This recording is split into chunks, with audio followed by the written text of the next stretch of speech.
کیا ہوا؟ بہت تھک گئے ہیں نا؟ اور دل ان چیزوں کے لیے تڑپ رہا ہے جو حاصل نہیں ہو پا رہی، اور آپ اپنی دعاؤں کی قبولیت کے انتظار میں روز آسمان کو تکتے رہتے ہیں، اور صبر کرنا اب بہت مشکل ہو گیا ہے۔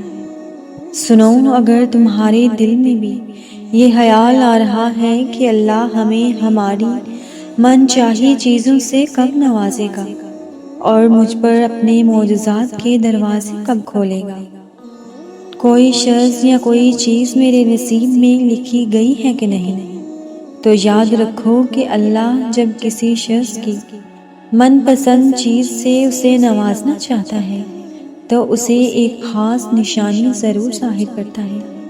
اللہ پاک تو خود قرآن پاک میں بتا دیتے ہیں کہ وہ کن لوگوں کے لیے معجزات کرتے ہیں اور کن لوگوں سے ناراض ہو کر اپنی رحمت کے دروازے بند کر دیتے ہیں۔ تو سنو، اللہ تمہیں تمہاری من چاہی چیزوں سے تب نوازتا ہے جب تم منہ سے بولنا بند کر دیتے ہو، جب تمہارے الفاظ تمہارا ساتھ دینے سے انکار کر دیتے ہیں اور آنسوؤں کے ذریعے تم اپنے غموں کو بیان کرنے لگتے ہو، اور جب تم صبر کرتے کرتے بے حال ہو جاتے ہو مگر پھر بھی اللہ سے امید نہیں چھوڑتے اور اس پر یقین رکھتے ہو کہ وہ ایک دن روشنی کے دروازے ضرور کھولے گا۔ میں سمجھ سکتی ہوں کہ آپ سہ سہ کر تھک چکے ہیں، لیکن اذیت ختم نہیں ہو رہی۔ یوں لگ رہا ہے نا کہ سب کچھ ختم ہو چکا ہے، مگر پھر بھی یہ آنسو، یہ درد، یہ اضطراب کی کیفیت ویسی کی ویسی ہی ہے۔ لیکن کیا تم جانتے ہو کہ جب ہر راستہ بند ہو جاتا ہے تو اللہ اپنی رحمت سے ایک وسیع دروازہ کھول دیتا ہے جس کی وسعت انسان کو حیران کر دیتی ہے، مانا کہ زندگی آزمائش سے گری ہوئی ہے۔ کون ہے جس کی زندگی میں کوئی مسئلہ نہیں؟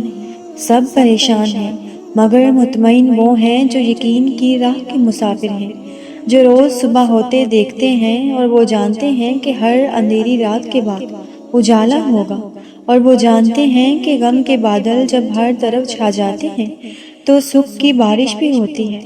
وہ لوگ جو جانتے ہیں کہ اللہ تعالیٰ کچھ بھی نہیں بھولتا۔ جب آزمائش ختم ہو جاتی ہے تو ہم انسان اس محسوس کیے جانے والے درد کو بھی بھول جاتے ہیں۔ ہم بھول جاتے ہیں کہ ہم بے شمار بار روئے ہیں، تڑپے ہیں، مگر اللہ تعالیٰ نے ہر آنسو اور ہر آزمائش پہ ہمیں یاد رکھا ہے۔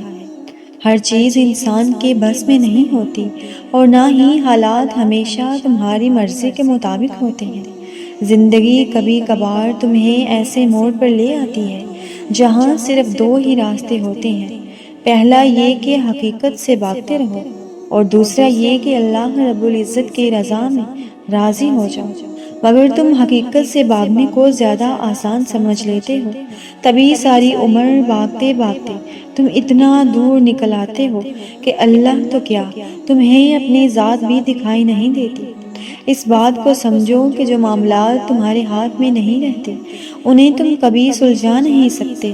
خود پر ظلم کرنے سے یا نصیب کا مقابلہ کرنے سے جیت نہیں ملتی، تو جو کام تم نہیں کر سکتے اس کو اللہ رب العزت کے حوالے کر دو۔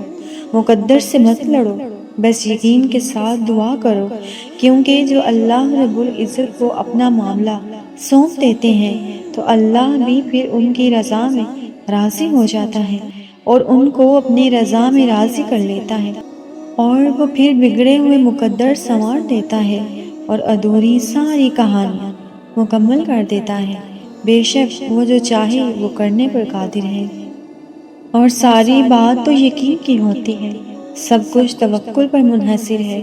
معجزے تو دن رات ہوتے ہیں، مگر کسی خاص آنکھ کے پاس ہی ان کو پہچاننے کا ہنر ہوتا ہے۔